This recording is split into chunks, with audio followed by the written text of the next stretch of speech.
Chapter 21, Section 3, Changing Attitudes and Values. How did the Industrial Revolution change the old social order and long-held traditions in the Western world? So the things to be looking for is what values shape this new social order and what the new social order is. Women and educators, how they're seeking change, and then the way science was challenging long-held existing beliefs. So if we look at this new social order, you see three different social classes emerging. You know, before you had the rich landowners and peasants and clergy. Those were the old social order. So the new social order are the rich business families. They're on top. They're the upper class. You have the middle class. These are business people and professionals, lawyers, doctors. They may be small business owners that are kind of working their way up. You also start to see an emerging lower middle class. These would be like teachers and office workers, like secretaries, things like that. And then the very bottom rung is the working poor, also known as the proletariat. So if we look at some of the values, middle class values, etiquette, what is polite social behavior? This is where you get the tradition of not wearing hats inside of buildings, because everybody wore a hat back then, and it was considered good etiquette to remove your hat when you were inside, and that tradition has kind of continued to this day. As far as children, they're expected to be seen and not heard. They're supposed to be well behaved. You also see the middle class seeing servants as a sign that you're keeping up with the Joneses. It's a way that, even really small households wanted to have at least a cook and a housemaid to show that they were in the middle class. The ideal home, you have mom, who is the housewife and the perfect wife. And so when we get to this, that's known as the cult of domesticity.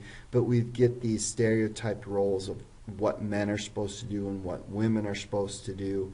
Now, the thing to keep in mind is that this isn't the way of life for working class women. Working class women are working alongside their husbands 12, 14 hours a day. So this is a middle class and upper middle class. Women are starting to work for their rights, especially in the U.S. and Europe. Some of the things that they're looking for is just legal equality. So that would be like, for example, marriage and divorce and property laws, that they're able to have the same rights and the same expectations as husbands in terms of being able to file for divorce and be able to inherit property, those types of things. You see a growing temperance movement, especially in the United States, to ban the sale and production of alcohol. We'll talk more about that in U.S. history. So some of the early voices are Elizabeth Cady Stanton, Susan B. Anthony, Sojourner Truth. And the other thing you see is for women, the right to vote. And that's going to be a growing call in both Europe and the United States. When we look at the western United States, so for example, Wyoming, Montana, some of those places, they grant women the right to vote long before some of the eastern and midwestern states do, and that's just going to increase the call for more and more states to give women the right to vote. Public education is going to grow, and there's a variety of reasons. One is the ability to read, write, and do math. Most people think are going to make them better citizens. Now, on top of that, when you look at the factory system and the school system, and these two pictures illustrate it, a lot of people viewed education as the way to train future workers, and the rules and the expectations of being a worker. So those are the things that are being instilled in these kids that will then help them be successful factory workers. As more and more countries believe that you need to have kids who can read, write, and do math, you're going to get more public school systems. Now, the other thing is they want to make sure that teachers are better trained. So you're going to have these normal schools, which is the same thing as teaching schools. And you're going to see more and more mandatory attendance, at least to a certain age. As you get more people going to high school more people graduating from high school, then you need more colleges and universities to be able to take on all of these kids who are trained to be able to go on to the next step if they wanted to. And so all of that is growing. Now, the other thing you start to see is, and all girls schools start too, so girls have an access to higher education. But the other thing too is, as these businesses are growing, you need to have a really trained workforce, like in terms of accountants. You know, these professional workers that need more than just a high school graduate degree. They also need to go on and get more training. And so you see this call growing for more and better trained workforce. So as things go, we also start to see science taking a new direction. So as they're learning more things, as they're building on the learning of the past, you start to see, for example, Dalton coming up with this theory that everything is made up of atoms. You also have a Russian scientist who creates the periodic table of elements. And more discoveries are really going to cause people to kind of question the age of the Earth. And you've got a couple different things that are going on.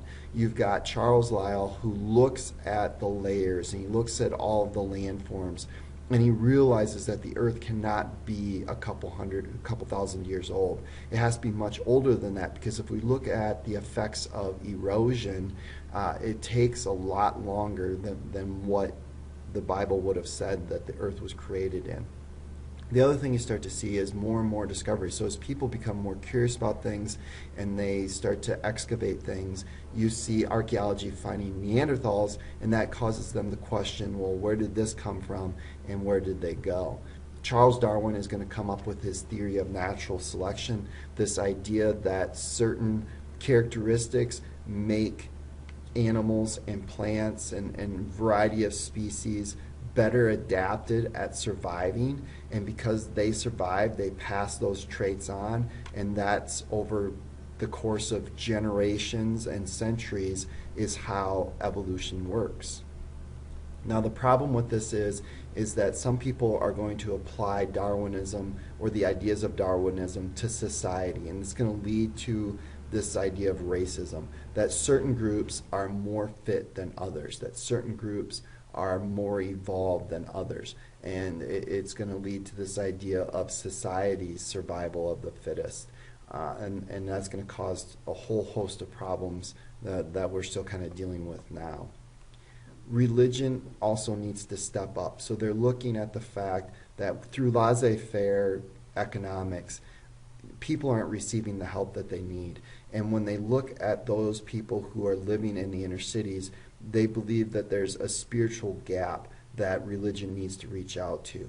And so you start to see religion taking on the job of social working, housing, healthcare, education, providing, for example, in the United States, providing English classes to immigrant workers so that they're better adapted to surviving in American society, and they really serve that role of giving them the social services that they need that the government doesn't provide.